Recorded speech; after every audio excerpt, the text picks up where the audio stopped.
یہ جتنے فتنے اٹھ رہے ہیں اللہ کے نبی علیہ الصلوۃ والسلام کی شان کو لے کر اور آپ کی شان میں جتنی گستاخیاں کی جا رہی ہے، حقیقت تو یہ ہے کہ ان لوگوں نے اسلام کو نہیں سمجھا، رسول اللہ کو نہیں سمجھا، بلکہ انہوں نے اسلام کو جو سمجھا ہے وہ میرے اور آپ کے کردار کو دیکھ کر سمجھا ہے۔ یعنی رسول اللہ صلی اللہ علیہ وسلم کی شان میں گستاخی کا سبب جو بنا ہے وہ آپ کی امت بن رہی ہے، جو اس وقت کی موجودہ صورتحال ہے۔ لوگ جو اسلام کو دیکھ رہے ہیں وہ میری اور آپ کی زندگی کو دیکھ کر، میرے اور آپ کے رہن سہن کو دیکھ کر، میرے اور آپ کے اخلاق، کردار اور معاملات کو دیکھ کر رسول اللہ صلی اللہ علیہ وسلم کی زندگی کو سمجھ رہے ہیں، اسلام کو سمجھ رہے ہیں۔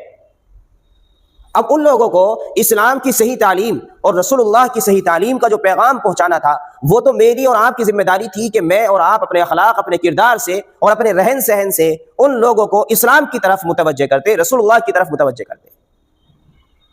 کیا ہے میرے اور آپ کے حالات؟ رسول اللہ کی کوئی سنت ہماری زندگیوں میں نظر آتی ہو تو بتائیے۔ آپ کے اخلاق، آپ کے کردار، یعنی آپ کے جن اخلاق نے ساری دنیا کو متاثر کر دیا، امت محمدیہ اسی نبی کے اخلاق کو چھوڑ کر غیروں کے اخلاق کو اپنا کر زندگی گزار رہی ہے۔ اور آج تو کہتے ہیں کہ غیروں کے اخلاق بھی موجودہ مسلمانوں کے اخلاق سے کہیں زیادہ بہتر ہے۔ تو اس کا مطلب یہ ہے کہ ہم بدترین اخلاق، بدترین کردار کے ساتھ اپنی زندگی کو گزار رہے ہیں۔ روزمرہ کی زندگی کے تعلق سے اگر دیکھ لیا جائے کہ ہمارا روزانہ عشاء کی نماز کے بعد کا معمول، جو رات کا معمول ہے، وہ دیر رات تک جاگنے کا ہے، اور وہ دیر رات تک جاگنے کا بھی معمول واہیات کاموں میں ہے، چائے کی دکانوں پر ہے، چوراہوں پر ہے، چوکلوں پر ہے، یاروں دوستوں کے ساتھ ہے۔ اگر اللہ کے نبی علیہ الصلوۃ والسلام کی صرف اسی زندگی کو اپنا لے بھائی کہ میرے نبی کا عشاء کے بعد کا معمول کیا تھا، ایک زندگی جو میرے آقا علیہ الصلوۃ والسلام کا جو معمول ہے عشاء کی نماز کے بعد کا، ہم اسی کو دیکھ لیں تو اس سے ہمارے بہت سارے مسائل حل ہو سکتے ہیں۔ کیا تھا میرے نبی کا معمول؟ آپ عشاء کی نماز کے بعد اپنی فیملی کے ساتھ، اپنی بیویوں کے ساتھ وقت گزارا کرتے تھے، وہاں مسائل اور دین کی باتیں، قرآن کی باتیں، دینی مسائل بیان کیے جاتے تھے، اور اللہ کے نبی علیہ الصلوۃ والسلام کی بیویاں وہ مسائل سنتی تھیں اور دین کی باتیں سنتی تھیں، اور دین کا ایک ماحول ہوتا تھا۔ ہمارے یہاں گھروں کے اندر عشاء کی نماز کے بعد کے معاملات عجیب ہیں۔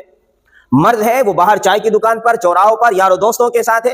اور وہ وہاں بھی اپنے دوستوں کے ساتھ رہ کر ان کے ساتھ نہیں ہے بلکہ موبائل کے ساتھ لگا ہوا ہے۔ یعنی جس موبائل کو یہ اپنے دوستوں کے ساتھ بیٹھ کر چلا رہا ہے،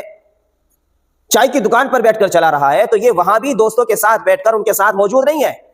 بلکہ اس نے اپنی دوستی اس موبائل کے ساتھ لگا رکھی ہے، اور موبائل کے اندر بھی واہیات چیزیں دیکھ رہا ہے، ریلز دیکھ رہا ہے۔ اور یہی انسان اگر عشاء کی نماز کے بعد اپنے گھر میں اپنے وقت کو گزارے اور گھر میں دینی مسائل پر گفتگو کرے، اگر آدھا گھنٹہ روزانہ،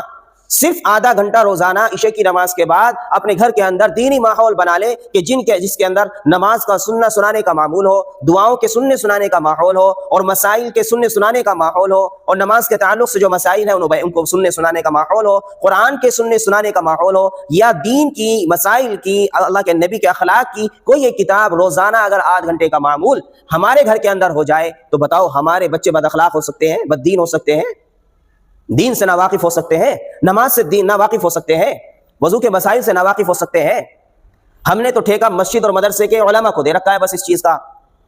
جبکہ سب سے زیادہ ذمہ داری ہماری اور آپ کی، ہر والدین کی، ہر پیرنٹس کی ہے کہ وہ اپنے گھر کے اندر کم سے کم آدھے گھنٹے کا یہ ماحول بنا لے گا، تو پھر اسے کسی مولوی کی ضرورت نہیں پڑنے کی، کسی عالم کی ضرورت نہیں پڑنے کی۔ جو وقت تو چغلخوری کے اندر باہر گزار رہا ہے، کسی دوسرے کی غیبت کر کر، کسی دوسرے کی برائی کر کر، یا چائے کی دکان پر تو وقت گزار رہا ہے، چوراہے کے اوپر تو وقت گزار رہا ہے، صرف اس میں سے آدھا گھنٹہ اپنے بچوں کے لیے دینی مسائل پر، دینی باتوں کے لیے اپنے گھر کے اندر دے دے، پھر تجھے شکایت نہیں رہے گی نہ کسی اسکول سے، نہ کسی مدرسے، نہ کسی مولوی سے کہ میرے بچے کو انہوں نے کچھ کرا نہیں۔ بھئی تیرے بچے کی تعلیم کی ذمہ داری تو تیری ہے، تو انہیں گھر میں غیبت سکھا رہا ہے، موبائل چلا کر انہیں ڈانس سکھا رہا ہے، موبائل چلا کر انہیں ریلز دکھا کر انہیں بگاڑ رہا ہے، اور قصوروار مولوی کو ٹھہرا رہا ہے۔ میرے نبی کی سنت ہے کیا ہے؟ میرے نبی کی سنت یہ ہے کہ آپ علیہ الصلوۃ والسلام عشاء کی نماز کے بعد اپنا وقت اپنی بیویوں کے ساتھ، اپنے بچوں کے ساتھ گھر میں گزارا کرتے تھے، اور دینی مسائل پر گفتگو ہوا کرتی تھی۔